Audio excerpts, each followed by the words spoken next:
नमस्कार साथीहरु, स्वागत छ आजको यस भिडियोमा। साथीहरु, तपाईहरुको लागि फेरि पनि एउटा नयाँ खुशी खबर आइसकेको छ। नेपाल प्रहरीमा जनपद प्रहरी समूहतर्फ प्रहरी जवान र प्रहरी कार्यालय सहयोगी विज्ञापन खुलिसकेको छ। आज मिति 2082 साल 6 महिना 10 गतेको दिनमा चाहिँ नेपाल प्रहरी जनपद तर्फबाट चाहिँ विज्ञापन खुलिसकेको छ है त।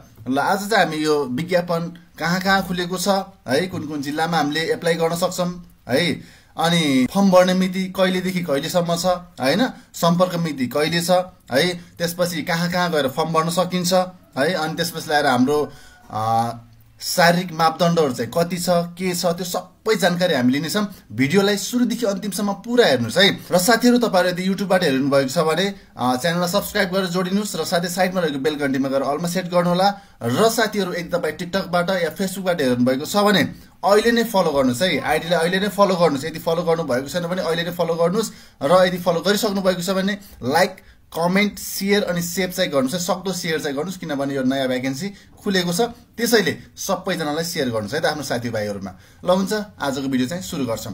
अब सबैभन्दा पहिले के छ भन्दा आज मिति 2082 6 महिना 10 गतेको दिनमा चाहिँ जनपद प्रहरी जवान र कार्यालय सहयोगीतर्फ चाहिँ विभिन्न ठाउँहरुमा चाहिँ भ्याकेन्सी खुलिसकेको छ र त्यसको बारेमा आज हामी विस्तृत रूपमा जानकारी लिन्छौं है त। सबैभन्दा पहिले चाहिँ हामीले आवश्यक माग पद संख्या भनेर हेर्न सक्छौं है त। सबैभन्दा पहिले हामीले आवश्यक माग पद संख्या भनेर हेर्न सक्छौं कतिवटा खुलेको छ है त, कति जनामा खुलेको छ हेरौं त ल। जम्मा माग पद संख्या भनेर 1553 है। प्रहरी जवानतर्फ हाम्रो कति भनेको छ हेरौं त ल। प्रहरी जवानतर्फ हाम्रो 1553 जनाको लागि चाहिँ भ्याकेन्सी खुलाइसकेको छ। हेर्न सक्नुहुन्छ तपाईहरुले, खुल्लातर्फ चाहिँ हाम्रो 837 जनामा खुलाएको छ।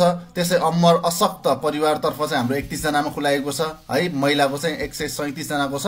आदिवासी जनजातिमा हाम्रो 219 जना कोटा खुलेको छ है त। अनि मधेसीतर्फ हाम्रो 191 जनाको खुलेको छ। दलितमा चाहिँ हाम्रो 103 जना र पिछडिएको क्षेत्रबाट 35 जना गरेर जम्मा 1553 है। 1553 जनाको चाहिँ भ्याकेन्सी खुलेको छ है नेपाल प्रहरी जवान तर्फ।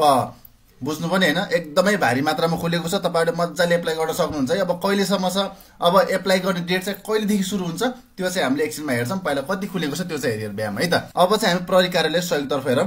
प्रहरी कार्यालय सहयोगी हजाममा चाहिँ हाम्रो के छ त, खुल्लामा 6 जना छ है, अमर अशक्तमा 1 जना। यो चाहिँ बाँकी चाहिँ सर आफूले हेर्नुस्। टोटल चाहिँ मैले भनिहालेँ, टोटल चाहिँ हाम्रो 11 जना खुलेको छ हजामतर्फ है त।